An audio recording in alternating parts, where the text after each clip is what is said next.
जय श्री कृष्ण दोस्तों, स्वागत है आपका अपने YouTube चैनल संस्कृत धारा में। और मैं हूं आपका अपना MD शास्त्री। आज यहां पर हम बात करने वाले हैं राशि की, और वो कौन सी राशि है उसके बारे में बता देता हूं। आज हम बात करने वाले हैं मेष राशि के बारे में। मेष राशि जो है उसकी चंद्र कुंडली के बारे में हम बात करेंगे। हमने पीछे वाली वीडियो में सिंह राशि की चंद्र कुंडली बनाई थी। वहाँ पर प्रथम में आपने लगन में, जहाँ आपको यहाँ दिखाई दे रहा होगा, वो 5 दिखाई दे रहा था उस वक्त, परंतु जब मेष राशि की बात करेंगे तो यहाँ पर 1 दिखाई देगा। 1 2 3 4 5 6 7 8 9 10 11 और 12 भाव होते हैं, 9 ग्रह होते हैं। उन सभी की हम यहाँ पर चर्चा करेंगे कि मेष राशि में किस प्रकार का प्रभाव अभी दे रहा है।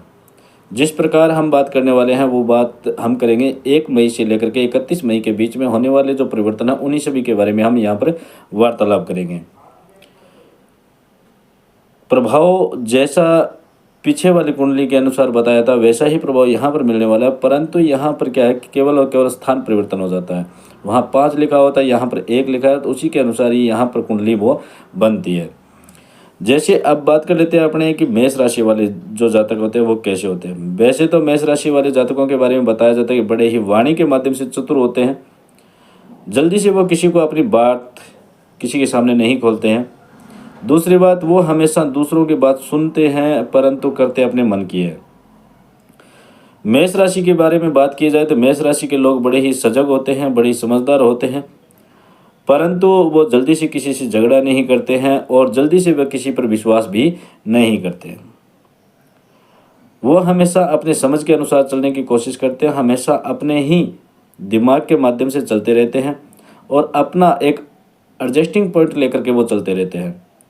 उनको पता होता है कि कब क्या और कैसे करना होता है। रिस्क लेने में मेष राशि के लोग बड़े अग्रसर होते हैं, परंतु यहाँ पर कहीं कहीं ये समस्या आ जाती है कि मेष राशि के जो जातक है वो कई बार अगर किसी कार्य को करने लग जाते हैं तो बीच में तो उसे नहीं छोड़ते, परंतु उसके अंदर बहुत ज़्यादा वो सोच समझ करके कार्य करने की कोशिश करते हैं, जिससे कुछ ना कुछ मानसिक तनाव भी पैदा होने लग जाता है। अब यहाँ पर बात करें, आपको कुंडली साथ में दिखाई दे रही होगी कि यहाँ पर हम बात कर रहे हैं। जैसे सबसे पहले हमारा जो प्रथम स्थान है, 1 नंबर जहाँ लिखा हुआ, वहाँ पर सूर्य और शुक्र दोनों विराजमान है। सूर्य आत्मा का प्रतीक है, शुक्र जो है वो सुंदरता का, चंचलता का, प्रेम का, लग्जरी जीवन का प्रतीक है।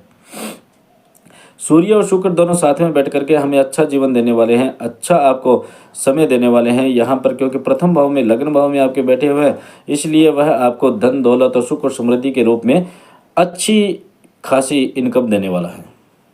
परंतु जैसे ही सूर्य है, क्योंकि यहाँ पर सूर्य क्या है कि मेष राशि में बैठा है और सूर्य जो है वो खुद अग्नि तत्व है, और मेष राशि जो मंगल भगवान की मेष राशि है वह भी अग्नि तत्व है।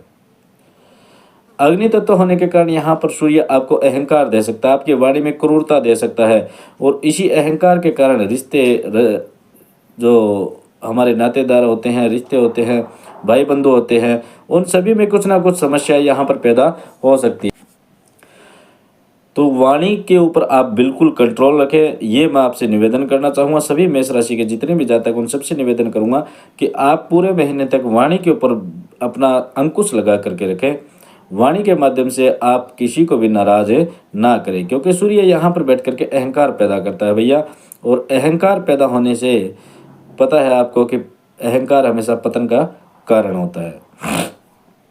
अब बात कर लेते हैं अपने गुरु की। गुरु आपको 2 नंबर भाव में दिखाई दे रहा होगा, जो वाणी का भी प्रतीक होता है, 2 नंबर भाव, और धन का भी प्रतीक होता है। तो यहाँ पर गुरु के द्वारा यानी ज्ञान के माध्यम से, अपने नॉलेज के माध्यम से आप धन भी कमाओगे, और वाणी जो है आपकी वो सूर्य के कारण अगर खराब हो रही है तो गुरु के कारण आपको बहुत ही समझदारी भी मिलेगी, बुद्धि से सोच समझ करके बोलने की आप कोशिश भी करोगे, परंतु कहीं ना कहीं सूर्य का भी प्रभाव आप में दिखाई दे सकता है। फिर जैसे हम बात कर लेते हैं कि हमारे 6 नंबर में केतु दिखाई दे रहा है। 6 नंबर जो है वो शत्रु भाव का घर होता है। यहाँ पर केतु बैठ करके अपने स्वभाव के अनुसार ही यहाँ पर हमें फल देगा, लेकिन यहाँ पर कुछ ज़्यादा केतु का प्रभाव ज़्यादा नहीं पड़ता, क्योंकि यहाँ पर सामने अगर हम देखें तो बुध, राहु और मंगल की भी दृष्टि यहाँ पर पड़ रही है, जिसके कारण से हमें कुप्रभाव प्राप्त होता है। अब यहाँ पर आगे हम अगर चलते हैं तो शनि भगवान जो है वो एकादश भाव में यानी अपनी खुद की राशि में विराजमान है और हमारे आय भाव में विराजमान है। तो कोई भी ग्रह अपना खुद का घर कभी भी बिगाड़ेगा नहीं, कोई भी व्यक्ति नहीं बिगाड़ता। क्या आप बिगाड़ते हो? नहीं बिगाड़ पाएगा। इसलिए यह यहाँ पर शुभ फल देगा आपको, कार्य के अंदर वृद्धि देगा, बढ़ोतरी देगा, उन्नति देगा।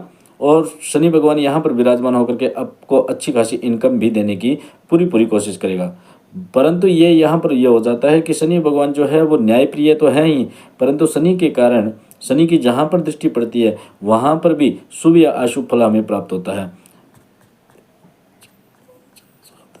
अब हमारे पंचम भाव प्रेम में और क्या कहते हैं इसको, प्रेम भाव पर, संतान भाव पर हमारी शनि की दृष्टि पड़ रही है। तो यहाँ पर आकर के आपको थोड़ा सा सजग रहना पड़ेगा और साथ में लग्न के ऊपर भी इसकी दृष्टि पड़ेगी, तो वहाँ पर भी हमें सजग रहना पड़ेगा। तो इसलिए हम ये कहना चाहेंगे आपको कि शनि भगवान जो है उनको प्रसन्न रखें और अपने कंट्रोल, गुस्से को कंट्रोल में करें। फिर बाद में बात कर लेते हैं बुध, राहु और मंगल। अब मंगल और राहु की अगर एक साथ में युति हो जाती है तो वहाँ पर अंगारक योग बनता है, क्योंकि मंगल खुद अग्नि तत्व है और राहु है वो अशुभ ग्रह है। ये दोनों मिलकर के अंगारक नामक योग बनाते हैं और इस योग के कारण ही आप में अहंकार, आपकी बोलने की शैली परिवर्तन हो सकती है, आपके अंदर अहंकार पैदा हो सकता है और आपके बने बनाए कार्य भी बिगड़ सकते हैं और आप स्वयं अपने ही कार्य स्वयं ही बिगाड़ सकते हैं। इसलिए मैं यहाँ पर कहना चाहूँगा सभी लोग जो भी अपने मेष राशि के जातक हैं उन सभी से कहना चाहूँगा कि आप ज़्यादा से ज़्यादा हो सके वहाँ पर, आपको मैं रेमेडी बताऊँगा अंत में, तो वो वहाँ पर अगर आप उपाय करते हैं तो आपको बहुत ज़्यादा रिलैक्स मिलेगा और पूरे वर्ष के लिए मिलेगा। ये नहीं कि एक दिन के लिए मिलेगा, पूरे वर्ष भर कीजिए, आपको पूरे जीवन भर उसका लाभ मिलता रहेगा। जितने समय तक आप करते रहोगे उतने समय तक आपको बहुत ज़्यादा लाभ मिलेगा। ठीक है, क्योंकि अंगारक जो योग होता है ना वो अंगार होता है, अंगार की तरह ही वह सिलकता रहता है और इसीलिए आपके शरीर के अंदर या चेस्ट में पित्त इत्यादि की भी समस्या हो सकती है। एसिडिटी कह सकते हैं, पित्त कह सकते हैं, गैस्ट्रिक कह सकते हैं, इनकी भी समस्या आपको हो सकती है। अगर किसी को इस प्रकार की समस्या हो तो आप कमेंट में लिख करके मेरे को ज़रूर बताएंगे। फिर हम यहाँ पर बात कर लेते हैं कि अभी समय आने पर परिवर्तन अभी होने वाला है। जैसे मैंने लिख रखा है कि हमारे 11 मई को जो बुध भगवान है वो मेष राशि में चले जाएंगे और 14 मई को सूर्य वृषभ राशि में और 19 मई को शुक्र भी वृषभ राशि में चले जाएंगे। फिर यहाँ पर 3 का मिलन होगा, गुरु का, सूर्य का और शुक्र का। तो ये मिलन आपके लिए बहुत ही ज़्यादा उत्तम रहने वाला है। इस समय आप कोई भी साधन भी खरीद सकते हैं, कोई भूमि इत्यादि का क्रय विक्रय भी कर सकते हैं और अपने कार्य क्षेत्र के अंदर आप उन्नति भी प्राप्त कर सकते हैं। मेष राशि से मैं कहना चाहूँगा वो हमेशा इलेक्ट्रॉनिक्स जो चीज़ें होती हैं उनके ऊपर ज़्यादा ध्यान देते हैं, फाइनेंस इत्यादि के ऊपर ज़्यादा ध्यान देते हैं और क्योंकि वो हमेशा अपने धन को अग्र सोच करके यानी आगे की सोच करके फिर वो खर्च करने की कोशिश करते हैं। मेष राशि वाले बड़े समझदार होते हैं। इसीलिए मैं यहाँ पर कहना चाहूँगा कि उस समय आपको 19 मई के बाद में जब ये तीनों ग्रह एक साथ में विराजमान हो जाएंगे, क्योंकि शुक्र लग्जरी का प्रतीक है, सूर्य हमारी आत्मा का प्रतीक है और गुरु जो है वो जीव का प्रतीक है। तो जीव आत्मा जब एक साथ में प्राप्त होते हैं तब आपको बहुत अच्छा शुभ अवसर मिलने वाला है। तो मैं आपसे कहना चाहूँगा कि उस वक्त के लिए आप तैयार रहिए और आपको अगर कोई अवसर मिलता है तो आप उसको छोड़ना नहीं है आपको और हमेशा समझदारी के साथ में ही काम में लेना है। फिर बात कर लेते हैं बुध की। बुध आएगा कहाँ पर आएगा? बुध आ जाएगा मेष राशि में। तो सूर्य और शुक्र वहाँ चले जाएंगे और बुध यहाँ पर आ जाएगा।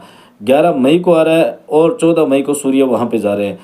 तो यहाँ पर 3 दिन के लिए भी आपके बुध आदित्य योग भी बन रहा है, जो आपको एक राजयोग के रूप में दे सकता है, नेतृत्व करने की क्षमता दे सकता है, जो आप में एक वाणी की प्रबलता दे सकता है। और बुध जब मेष राशि में रहेगा तो यहाँ अग्नि तत्व है राशि और बुध जो है वो नपुंसक कहलाता है।